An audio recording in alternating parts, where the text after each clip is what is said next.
Monsieur le Président, Madame, Messieurs du tribunal, puisque tout juriste est féru d'étymologie, je n'apprends rien à personne ici en rappelant que Léo vient du latin lion et que Kate est un diminutif de Catherine qui signifie la pure, la vierge en grec ancien. Si nous sommes réunis dans ce tribunal, c'est parce que le lion s'est emparé de la Vierge. Prédateur de l'innocence, profanateur de la pureté, le lion est assoiffé du sang de Kate, du sang de son hymen.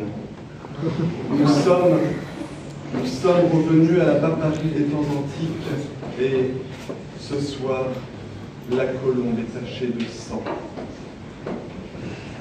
Pourtant, Kate avait cru au coup de foudre, à une sainte alliance contre les forces du mal. Portés par de beaux chevaux blancs à la cérémonie, l'Ardéchoise et le Kazakh furent mariés en éclair.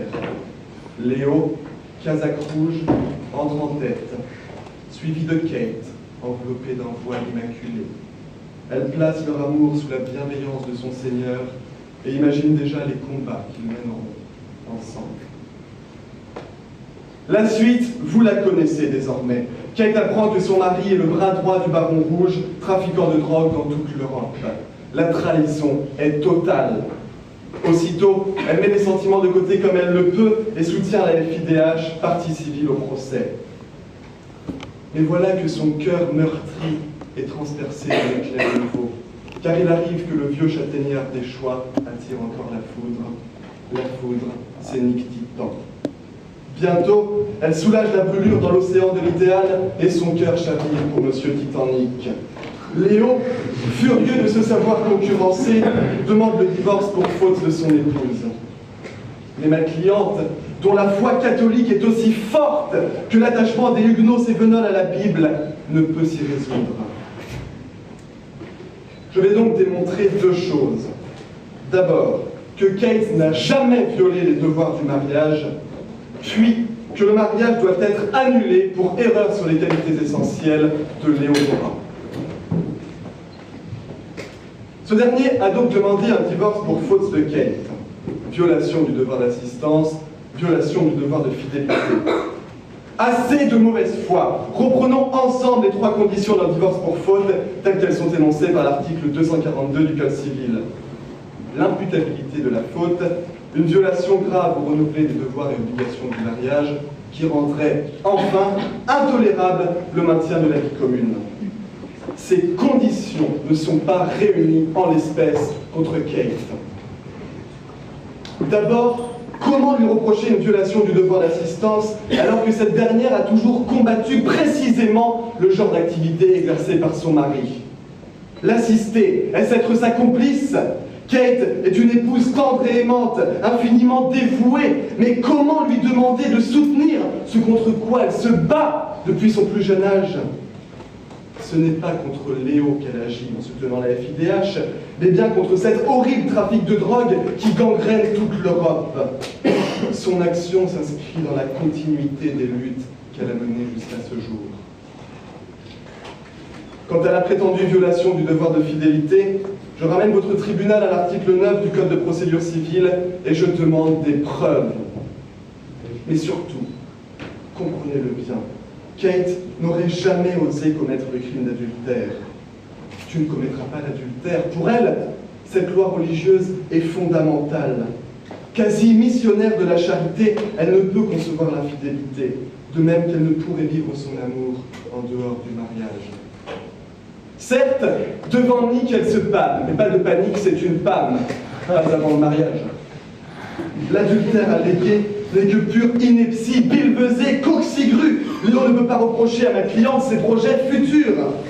Et puis, mettons en balance les comportements respectifs. Qui a fauté? Qui? Kate? Qui aurait violé le devoir de respect ou de loyauté? Ou bien Léo, lui qui a trompé sa femme depuis le début? Il est évident que rien dans l'attitude de Kate ne rend intolérable le maintien de la vie commune au sens de l'article 242 du Code civil. Car ce qui empêche le maintien de la vie commune, d'un point de vue purement pratique, c'est d'abord l'emprisonnement de Léo. Kate n'a donc pas fauté. La demande de dommages-intérêts est injustifiée car Léo dispose, de par ses activités illicites, de ressources bien plus importantes de ma cliente qui travaille le plus souvent en tant que bénévole. Toutefois, celle-ci souhaite tout de même se séparer de Léo autrement que par le divorce. L'union sacrée entre époux, consacrée par Dieu sous le ciel de l'éternité, n'a pu être effective dans l'épais brouillard de la duplicité léonine. Autrement dit, plus simplement, je forme une demande conventionnelle et demande la nullité du mariage au titre des articles 146 et 180 du Code civil. Et en effet, le consentement au mariage de Kate a été vicié par une erreur sur les qualités essentielles de Léo. L'erreur est à la fois objective, car quelle sorte de femme se marierait avec un trafiquant de drogue, et subjective, puisque ma cliente est particulièrement sensible à la question humanitaire. Passionnée et idéaliste, elle n'avait rien perçu de la nature odieuse de cet homme. Depuis longtemps, elle en rêvait de la ville et de ses secrets. Elle voulait elle voulait lutter contre le mal. Il n'y a rien de plus normal que de vouloir améliorer la vie. De mai à septembre, tout est allé tellement vite. Ses parents sentaient mal Léodora, mais elle les écouta à peine, et pleine de bienveillance envers son prochain, décida de lui faire confiance. Sans le savoir, Madame Dupont est allée à la catastrophe. Car Léo l'a trompée sur ses qualités essentielles. Certes, il s'agissait d'un mensonge par omission, mais il en a résulté une erreur monstrueuse que Léo ne pouvait ignorer. L'Ardéchoise a été trompée par un conférencier marron. Alors, la sacrée croyante est profondément résolue à combattre le fléau de la drogue et de la misère. Il décide de la séduire, lui, créateur de calamités, fournisseur de détresse humaine. Et même si Léo n'est pas encore condamné, ses liens avec le baron rouge sont intolérables pour ma cliente.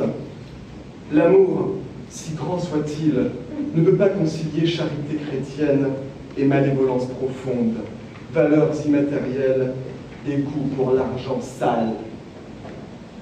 Par un jugement du 8 février 1971, confirmé à de multiples reprises depuis lors, le tribunal de grande instance de Paris a estimé que le fait qu'un époux cache à son épouse son ancienne condamnation de droit commun constituait une erreur sur ses qualités essentielles qui justifie la nullité du mariage.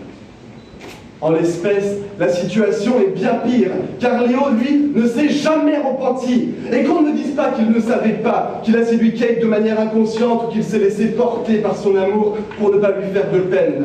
Parce qu'il savait tout, et il avait le choix. Et pour répondre à ma confrère, des arguments moraux valent mieux que des arguments moroses.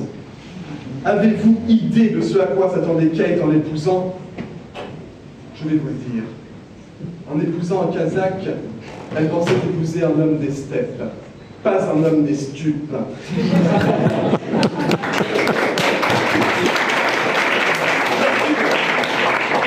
Bien sûr, comment le nier, Léo est un homme profondément stupéfiant.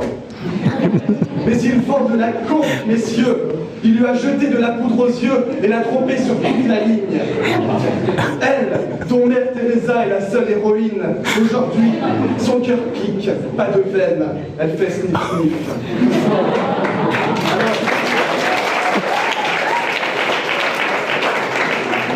Alors, elle se joint à Nick, le crack du baron. L'information que Léo a cachée à Kate aurait été déterminante de son consentement. Ma cliente, vous l'avez compris, est animée par ses convictions et souhaite se remarier à l'Église. Une procédure d'annulation a été engagée devant les tribunaux ecclésiastiques, mais il est crucial que sa vie civile concorde avec son réel état de vie. C'est pourquoi son mariage avec Léo doit être annulé pour erreur sur les qualités essentielles de ce dernier. Kate, en l'épousant, on s'est épousé un homme au cœur aussi doux que la crème de marron. Elle ne s'attendait pas à un cœur aussi piquant que la poque d'une châtaigne ou l'écume d'une seringue. Monsieur le Président, Madame, Messieurs du tribunal, une union est toujours un pari, mais celui-ci était truqué. J'appelle votre tribunal à débouter la demande de toutes ces prétentions. Non, le divorce, vous ne prononcez pas.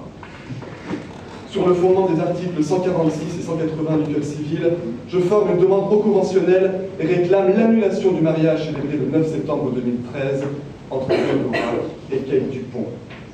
Enfin, je demande la condamnation de la partie adverse à 2 000 € sur le fondement de l'article 700 du Code de procédure civile, ainsi que sa condamnation aux entiers frais et dépens.